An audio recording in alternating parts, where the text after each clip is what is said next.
मैं इस समय गाजीपुर बॉर्डर के उस आंदोलन स्थल पर हूं जहां राकेश टिकैत पिछले 50 दिनों से अधिक पे बैठे हैं। और ये रोड आप देख रहे हैं, ये रोड है मेरठ से आकर दिल्ली जाने वाली।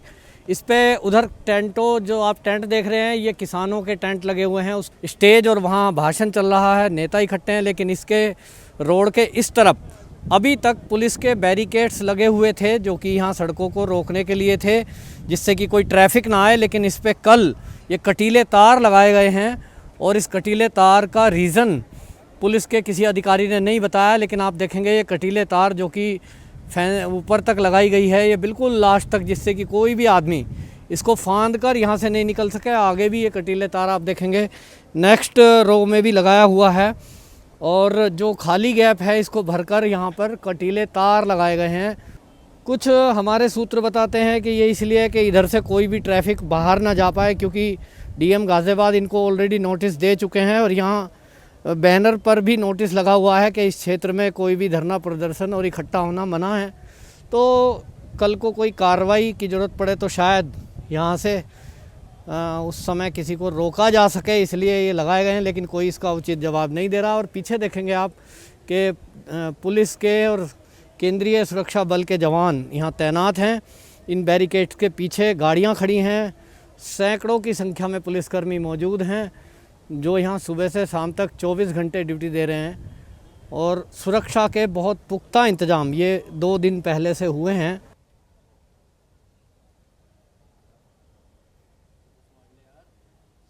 जो उनका गुस्सा था वो जल में दिया है। तो मैं हाथ उठा के उड़ा साहब से भी ये कहूंगा कि हमको आप शांति दोगे। आपने झंडे दिए, आपने जल दिया, आपने ताकत दी। अब आपसे नौजवानों से सबसे हाथ उठा कहो कि हम आपको शांति देंगे, इस आंदोलन को आप शांति दोगे। शांति, ये शांति इसी से ही लड़ाई जीती जाएगी। और अपने सारे कानून के हक में कानून रद्द करवाने का काम करेगा। मैं तो यही कहूँगा भगवान से कि भगवान हमारे टाइगर की उम्र लंबी है, और हमारी उम्र भी हमारे टाइगर को लगा ले कि किसानों का साथ देते रहे। बाकी सबका बहुत बहुत धन्यवाद। वॉलंटियरों से निवेदन है, मंच पर कोई ना चढ़े, आगे ऊपर संख्या इतनी होगी मंच टूट जाएगा। एक भी बंदा मंच पर न चढ़े, मंच पर न चढ़े। अगुवाही नहीं, केवल चेतावनी देकर इस बात को समझाने की जरूरत है कि देश को केवल पैसे की पूंजी जो कल बजट में आवंटित की गई वो नहीं बचा सकती, नहीं चला सकती, नहीं जिंदा रख सकती है। इनको समझाने की जरूरत है कि अडानी अंबानी हो या नीरव मोदी और विजय मल्ल्या जैसे अपराधी पूंजीपति हो, इनसे नहीं चल सकता है ये देश। इस देश की आम जनता आप किसानों के, आप मजदूरों के उपज पर जीती रहती है, नहीं तो जीवित नहीं रह सकती है। और इसलिए आपका ये स्थान और सम्मान बढ़ाने वाला आंदोलन इस देश की जनता का आंदोलन है। ये आज राज्य राज्य में आपके साथ खड़े हुए न केवल श्रमजीवी श्रमिक बल्कि बुद्धिजीवी भी मान चुके हैं, आपको सलाम करते हैं। इस गाजीपुरा के मंच पर हम कई बार आके गए, लेकिन गाजीपुरा के मंच की शान उस प्रजासत्ताक दिन के बाद हुई घटनाओं ने बढ़ाई है। प्रजासत्ताक केवल राजसत्ता नहीं होती है, इस बात का जिक्र हुआ उस ट्रैक्टर रैली से। और आपकी रैली हो या जहां हम लोग थे शाहजहांपुर बॉर्डर पर, वहां की हो या टिकरी की हो या सिंघू की हो, संयुक्त किसान मोर्चा का हमारा निर्णय था। 10 बार बैठकें हो चुकी थी, 4 बार पुलिसों से बैठकें हो चुकी थी, और तय था कि हम लोग इनकी शासन की हिंसा के खिलाफ एक अहिंसक युद्ध खेलेंगे और कुछ भी नहीं। तो हम लोग कोई हथियार लेकर नहीं चले थे। गाजीपुरा से राकेश टिकैत जी, तेजिंदर विर्क जी, सभी के साथ चल रहे ट्रैक्टर्स कितनी शान के साथ और इज्जत के साथ चले थे। रूट पर थे, तब पुलिसों ने क्या नहीं किया, इसका जवाब लेने का अब समय आता है। हम जानते हैं कि लाल किले पर जाने की हमारी मंशा नहीं थी।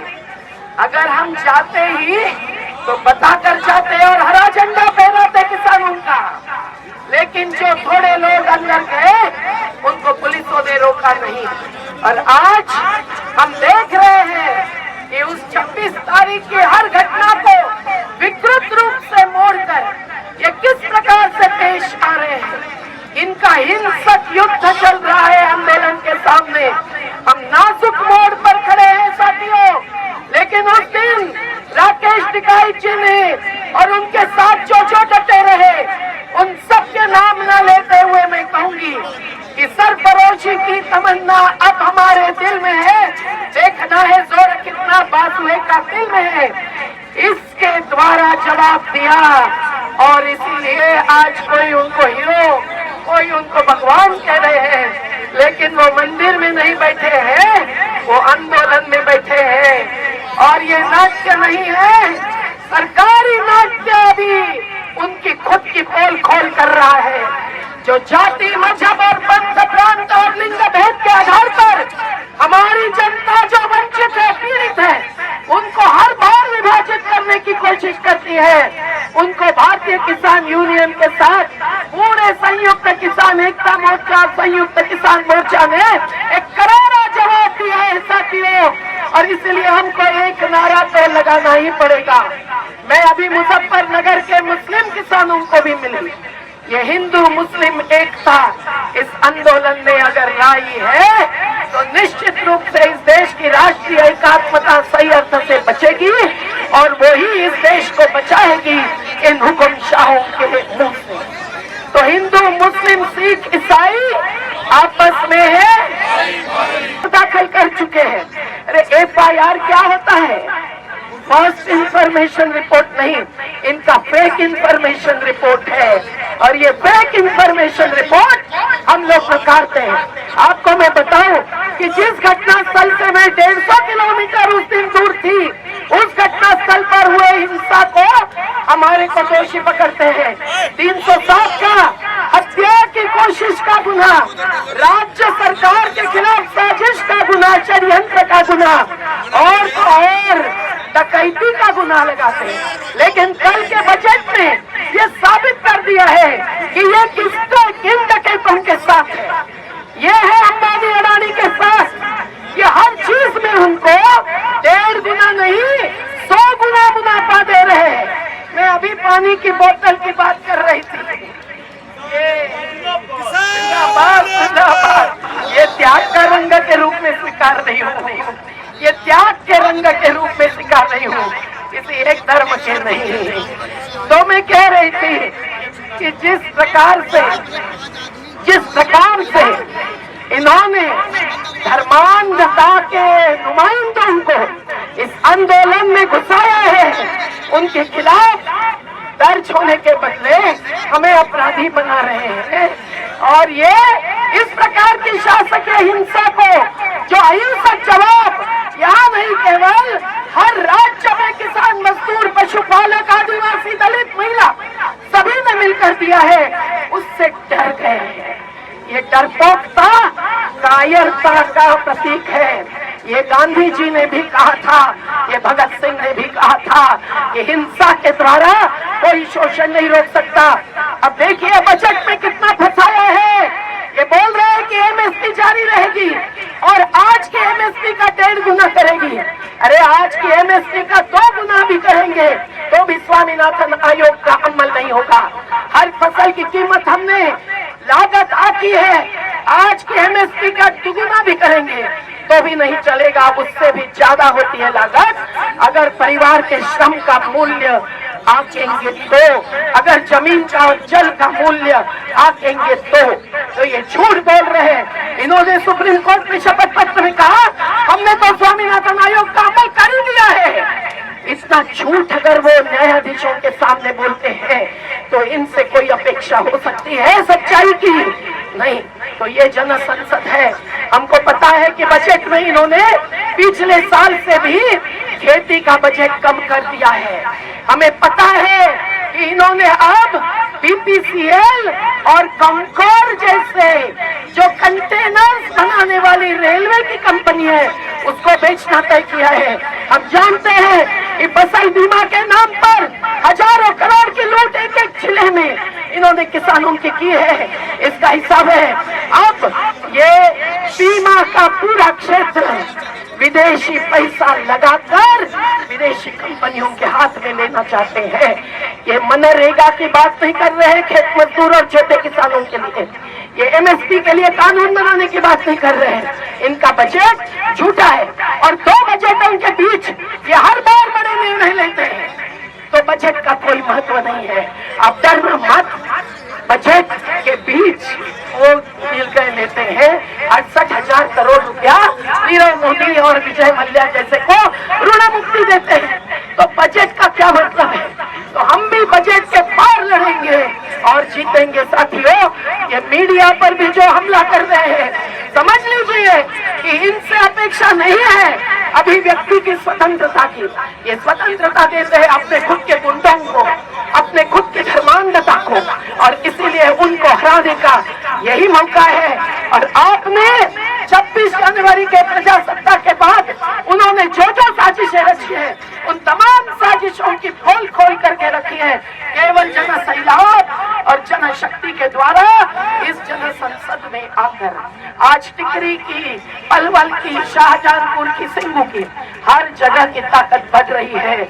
और गाजीपुरा एक ऐसा मंच बन गया है कि जिस पर लिया हुआ निर्णय ही संविधान को बचा सकता है। तो इसीलिए ये कॉर्पोरेट्स जिनकी कमाई एक गौतम अडानी की हर रोज की 384 करोड़ रुपए है और एक मुकेश अंबानी की रोज की कमाई 1045 करोड़ रुपए है। ऐसी स्थिति में ये जो गैर बराबरी है ये विभत्स है। जैसे धर्म और जाति के नाम पर की गैर बराबरी नहीं चलेगी, स्त्री पुरुष की नहीं चलेगी, तो यह आर्थिक गैर बराबरी भी हम नहीं सहन कर सकते हैं। नहीं तो देश की आम महिला को खाने के लिए राशन नहीं मिलने वाला है। इनकी पूरी तैयारी हो चुकी है, गोडाउन बन चुके हैं अडानी अंबानी के, तो ये एचसीआई को चलाने का खर्चा नहीं देने वाले, उसको खत्म करेंगे, राशन खत्म करेंगे और केवल थोड़ा सा पैसा बैंक अकाउंट में डालेंगे। ये क्या मंजूर है आपको?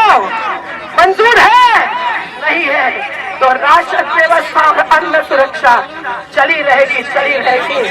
और 3 किसान विरोधी कानून रद्द करो।